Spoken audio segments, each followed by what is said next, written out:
Howdy, folks. This is Matt with Shady Grove Ranch in Jefferson, Texas.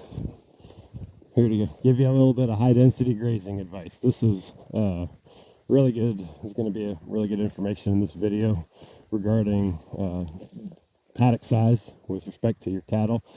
So we grazed this paddock right here at about, let's see, we had about 100 animals. If we averaged 1,000 pounds, that'd be 100,000 pounds of animal. That makes sense. And the paddock size that we gave him here was about 25,000 square feet, which is about a half an acre. It's a little bit more maybe. But so if we were just to divide that amount of poundage into that partial acre, we'd come up with not quite 200. Oh yeah, not quite 200,000 pounds per acre of grazing density. You can see they destroyed this ragweed, absolutely decimated it. And I, being the optimistic individual, said, hey, I need to give them 24 hours worth of paddock.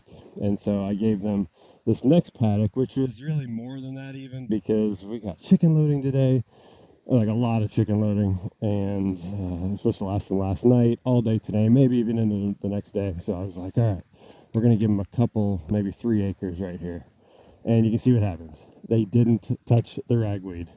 So we did 2 paddocks in a row of the high density 200,000 pounds per acre grazing density, and then we tried to switch it down to about 30,000 pounds per acre, and it did not work at all. Like, they went through it, they grazed all the grass, and then they walked through a lot of the weeds, and they got their stench all over it, and they say to themselves, hey, this isn't fit to eat. It smells like cow. What in the world?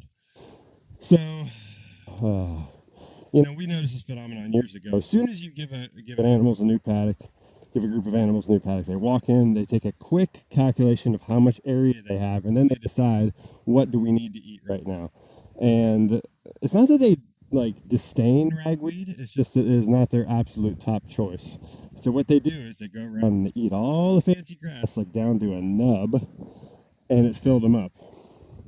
If I were to give them a small paddock, like I knew I should have, they would have walked in, taken a quick census of the area. They've got these really good grass calculators in their heads, and then half of them would have started eating grass, and half of them would have started eating ragweed. I've seen it 1,000 times. Well, yeah, I tried to go outside the box, and the box broke. So, and I'm not just blowing smoke here. Like, we've seen this so many. Like, we know that this was palatable ragweed. Even super mature stuff is still palatable to them if you give them a small enough paddock. And again, it's not like they walk around the paddock and eat all the grass and then they're like, okay, fine, now I'll eat the ragweed. It's not like that. They've got this calculator in their brain. They walk around, they know how big their herd is, they know how big their paddock is once they take a quick census of it, and then they instantly decide, okay, well, we're gonna have to eat it all. And so, right off the bat, half of them will be just tearing up the ragweed, half of them will be tearing up the grass, and then they switch at some point, and everybody's happy, including the farmer. Well, the farmer messed up. So I had to go ahead and move them out of this paddock to their next pasture. I don't know if I'm going to be able to come back and regraze this after a rain, after it washes off the cow stink from the ragweed or not. We're going to try it. And I don't have time to be doing this video right now, but I thought I've got to save this for posterity's sake. And if I ever do a presentation where this would be applicable, I wanted to have this documented. So there you go. Thanks for watching. This is Matt, Shady Grove Ranch, Jefferson, Texas.